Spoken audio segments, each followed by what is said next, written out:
Dia cakap diam diam berarti. Hi guys. Hi guys. Hi Zuhairi. Hi Nawal. This is Rini. This is Zuhairi. And this is Nawal. Kamu ada dengar kah pasal case, the viral case that happened in Indonesia recently? Everybody 16 talk law about student. the 16 law student, and the fact that these are people that we supposed to trust. There are people that there's like a future lawyer. All of them is like a future lawyer. And do we really want to trust people with our life that have a history of things like this? I mean, I'm not saying all, but this is just so frustrating, man. This is just so frustrating. At least 20 students and 7 lecturers yang dorang cakap dalam group tu. And then dorang banyak cakap even girlfriend sendiri pun dorang cakap, especially macam contoh if dorang masuk dalam kelas, dorang akan send gambar or anything yang imagine lecturer tu tengah mengajar dekat depan tapi dorang cakap big besarnya. Yang buat lagi teruk dorang ni law student mah. Itulah. Dorang ni law student. Itu yang bikin sakit hati sebenarnya. Ya, sepatutnya faham pasal concern respect semua tu. Sebab dorang ni future lawyer, so dorang Yes. patut jadi contoh yang baik kan. Macam mana mau jadi peguam kalau mindset macam ni kan? Salah satu daripada orang, kamu tahu apa orang cakap? Apa? Dia saya nak mau mention name, saya tahu nama dia, tapi saya tidak mau mention lah. Dia cakap diam berarti consent. Dia cakap macam begitu. Iya. Silent means consent. MVP tu. Ya. Lagi-lagi dorang ni orang yang kita trust. Jadi Ya, orang yang berjawatan lagi. Sudah ada education lah untuk jadi peguam, tapi mindset yang macam ada macam begini punya mindset, sexual harassment punya ni, memang betul-betul weird lah, pelik lah, pelik. okay, so after hearing about this case, what can we actually conclude, or like, what is the lesson that we learned from this? What about it, Zairi?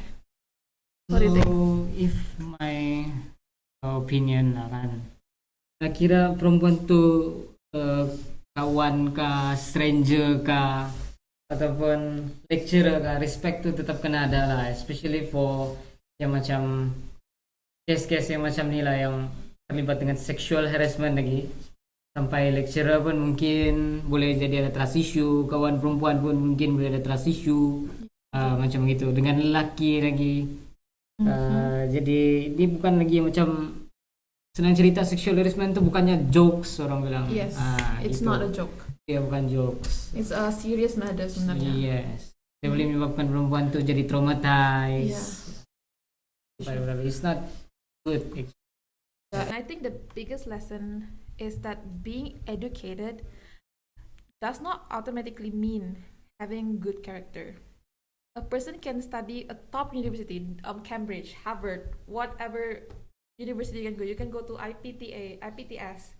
You've paid thousands of dollars, but respect and value must still be learned and practiced. Because people said, being rich, being educated doesn't matter if you don't have basic manner. To the boys out there, yang actually all my friends yang dekat UiTM kah, ya, actually dekat UiTM lah, dekat university ni. Please respect lah woman. Ya, our women, orang bilang. Janganlah jadi sampah macam ni lah orang.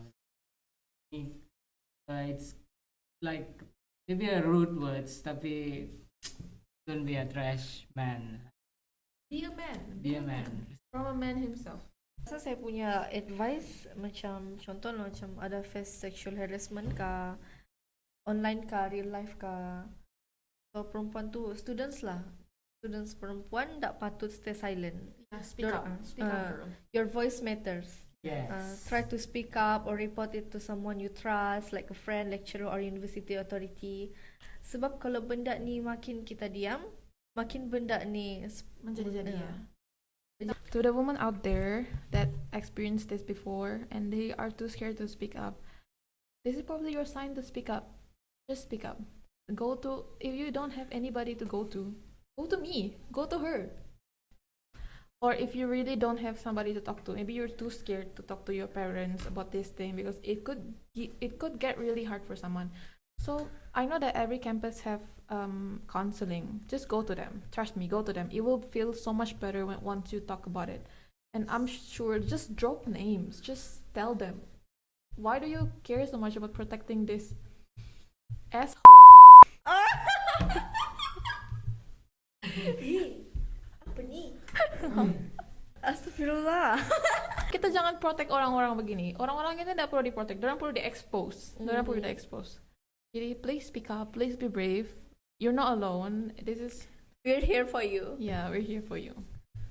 Kita sentuh pasal dalam kitab lah kan, agama. Dalam Al-Quran pun ada sebut dalam surah Ar-Rum ayat 30-21 dan di antara tanda-tanda kekuasaannya dia menciptakan untuk kamu pasangan dari jenis kamu sendiri supaya kamu merasa tenang dengannya dan dijadikan antara kamu kasih sayang, mawaddah dan rahmat. Nah, gitu.